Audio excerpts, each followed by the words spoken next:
Hi everyone, welcome back to my channel. My name is Michelle. I do weekly plant content on plant unboxings, plant care, and nursery tours. But today we're going to be doing a winter houseplant care guide on how to make sure your house or your apartment is ready for these colder months.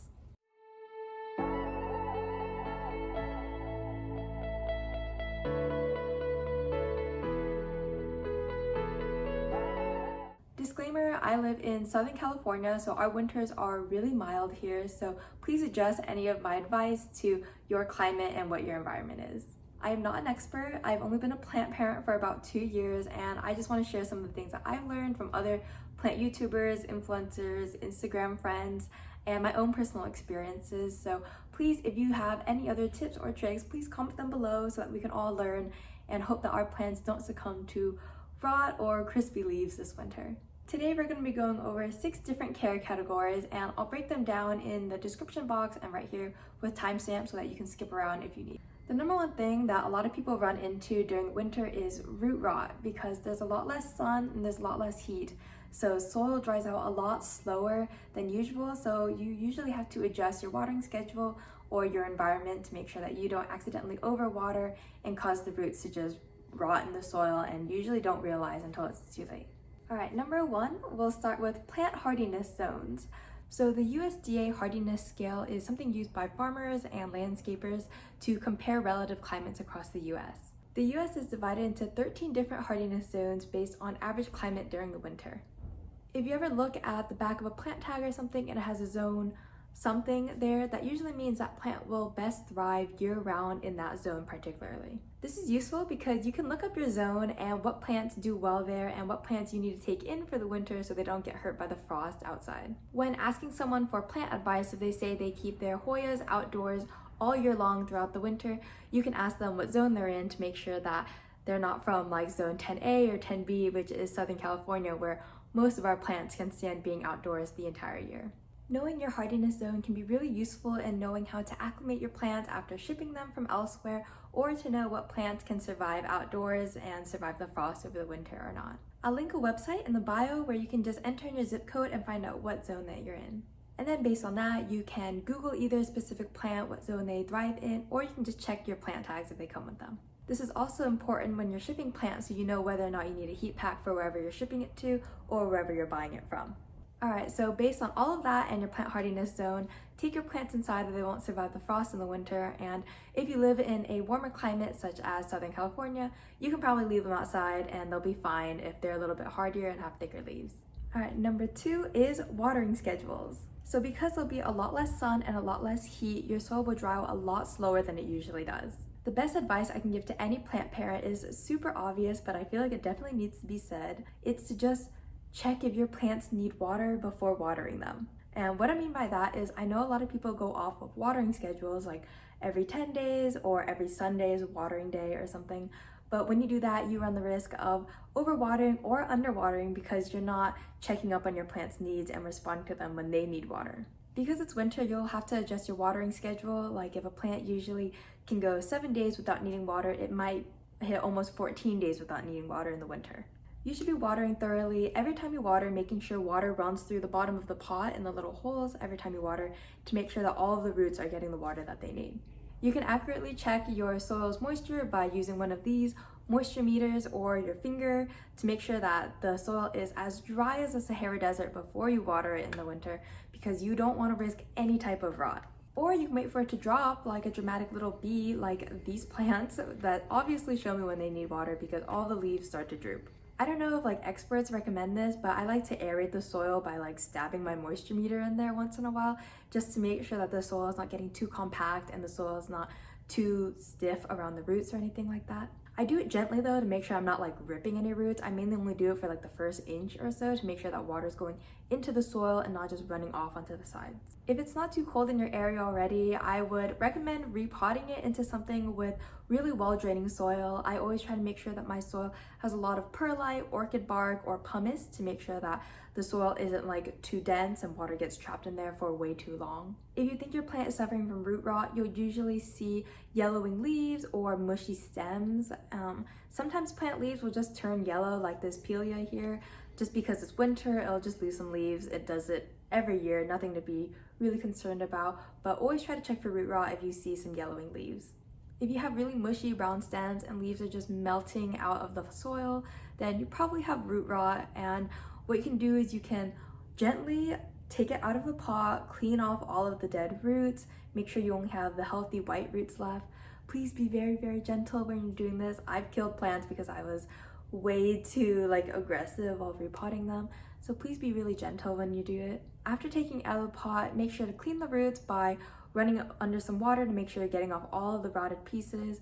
I like to do a hydrogen peroxide rinse of 1 teaspoon of hydrogen peroxide to 1 cup of water, and I pour it into the new soil that I potted in just to try to kill all the bacteria that may be left in there. General rule of thumb, try not to repot or fertilize during the winter months because your plant isn't in active growth.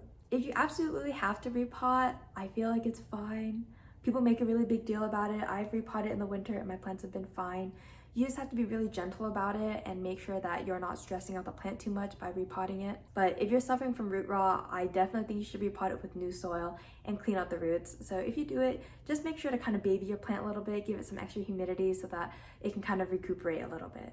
Sometimes plants are really droopy after repotting because their roots were just mingled with, and the roots have a lot harder time recuperating and reestablishing themselves, but just give it a little time. Usually they'll bounce back.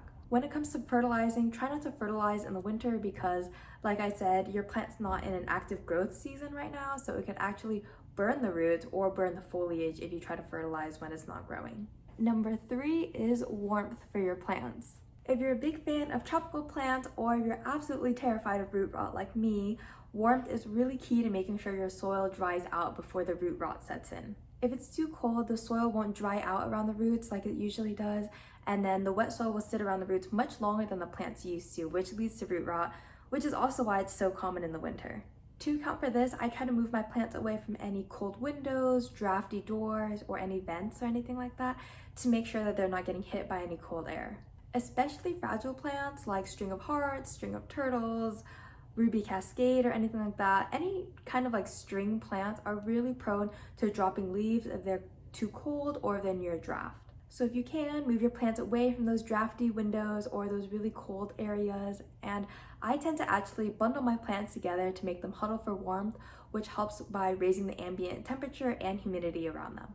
So basically, rule of thumb is if you're comfortable, your plants will probably be comfortable. So try to keep the ambient temperature not anything too low, but if you do notice your plants drooping or just dropping leaves like crazy, it's probably too cold in the room that you have them in. All right, number 4 is humidity. Humidity is super important to keeping your plants growing and the foliage pretty throughout the winter because we hate crispy brown tips over here. This girl keeps getting crispy brown tips, which is annoying me, but she's not near any humidifiers, so I don't really blame her. But all the homies hate crispy tips. So the obvious solution to that is humidifiers. I personally go overboard and I have 6 in my little apartment right here. So I'll take you through some of my favorites. So this one right here is my Waytor one that I got from Amazon for about $40. It has 3 different speed settings and it's really nice because it's a top fill, so you just pour it in. I'll have it linked in the description along with the other humidifiers that I mentioned.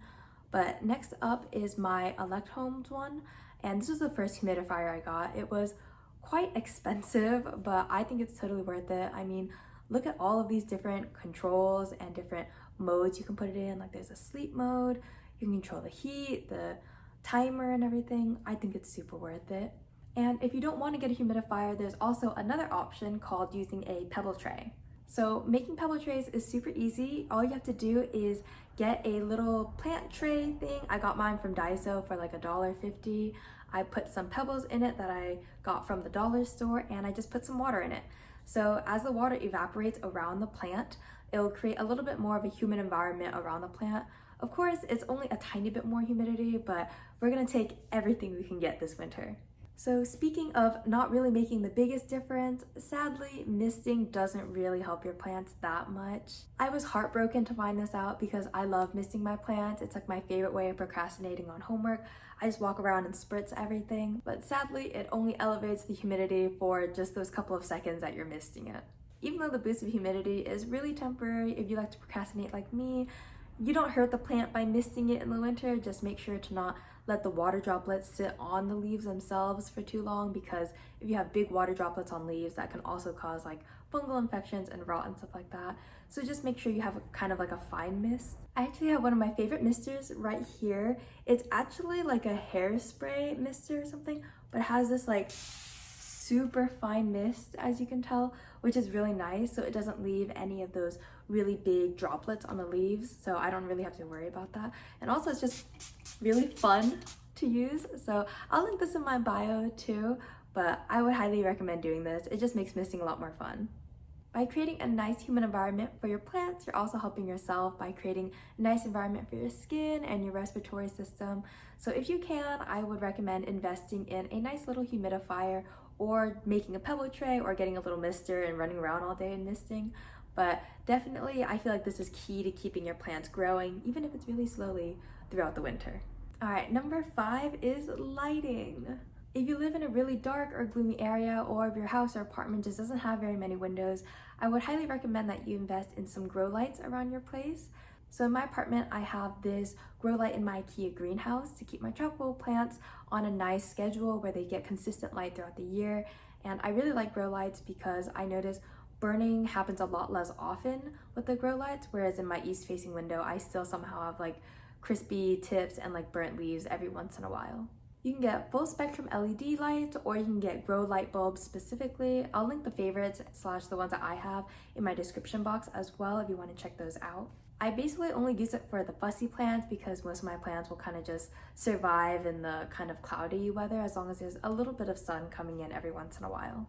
Grow lights definitely help my plants dry out a little quicker because it creates a little bit of heat as well, and also the sunlight helps the plants continue to grow a little bit more throughout the winter. I like to get white grow lights, or like those white yellow ones, because those purple, pink, or bluish ones that you see in the market hurt my eyes really badly and they give me pretty bad migraines, so I try to stick to just these white ones. All right, very important, please make sure to turn your grow lights off at night. I know it may be tempting to just keep them on 24/7 to keep your plants growing and happy and stuff, but plants, like humans, need to sleep. I keep them on during the day for 8 to 12 hours, just kind of like how I feel, but now I have them on a timer for 10 hours on and 14 hours off in the winter to make sure I don't burn any leaves and that they're getting the rest that they need at night. All right, number 6 is pest care. So even though it's the winter, even though all your plants are staying indoors and you're going out less, you still have to treat for pests, because in environments that are really hot, like if you have your heater running all the time, you can still attract spider mites, mealybugs, all the gross things. Spider mites love dry air, so I always make sure to treat my plants in the winter because we usually have the heater running, and even with humidifiers, it's kind of hard to keep the ambient humidity really high all the time. I preventatively treat for pests about every other week with neem oil or insecticidal soap. I tend to just spray the leaves, top and bottom, and the soil, and I usually try to wipe off the leaves, because if you leave neem oil on and any light from either grow lights or sunlight hits it, it might actually burn the leaves, so make sure to wipe them off if you can. If you come across a plant with pests, or if you bring home a new plant this winter, please make sure to isolate it somewhere far, far away from your plants to make sure that you don't affect anybody else. And even if it's not winter, you should be preventatively treating for pests about every other week or whenever you can, just because it's way easier to preventatively treat than to actually treat an active infestation where it's killing your plants every second of the day, basically. All right, that was really dramatic. Not every second of the day, but like, I mean, they're bugs, so yeah, kind of like every second of the day. But if you miss a couple weeks, it's fine. Just remember when you can to just try to preventatively treat them. All right, the last section is number 7, dormancy. So some certain plants like alocasias or caladiums tend to go dormant in the winter. As you can see here, my alocasia poly looking kind of sad. I'm just gonna cut down the leaves and save the bulbs. And what you can do with these bulbs is put them into a nice dry environment like a brown paper bag or on your windowsill or something, and then replant them in soil in the spring, and they'll usually grow even bigger than before. But if you see your plant looking like it's completely dying, if it's an alocasia or a caladium, don't fret, don't throw away the bulbs. I did that last year and it literally still haunts me to this day because I just threw them away without even doing any research. So if you're just left with bulbs, keep them, replant them, and you'll be thankful in the spring. All right, well, that's all the sections I have for today. I just want to round it off with, unfortunately, sometimes plants will just die. Like, even if you do your best, you get grow lights, you treat for pests, you get a humidifier, sometimes they just won't vibe with the environment or something will happen. They'll just die. It's okay. Try not to let it affect your mental health too much. I know that in the beginning, whenever a plant would start suffering or dying, I would honestly take it really hard because I thought it was a reflection of what kind of plant parent I was. Like, I felt really guilty. The good thing about plants is that they're replaceable. It's okay. If it starts to not spark joy anymore, you can sell it, you can give it away, or you can just buy a new plant. I will always encourage that. So please make sure that your plants are sparking joy for you, and even if they die in the winter, it's okay. You're doing great, and I know they appreciate all the steps that you're taking. Alright, I hope you learned one or two things from this video. I know there's a lot more things I forgot to cover, so like I said before, if you can remember anything else, please put it in the comments below so that we can all learn a little bit from each other. But thank you for tuning in. Catch me at Planted by Mish on Instagram for more plant content. Ask me questions, we can chat, be friends, and stuff like that. But thanks for watching. Bye!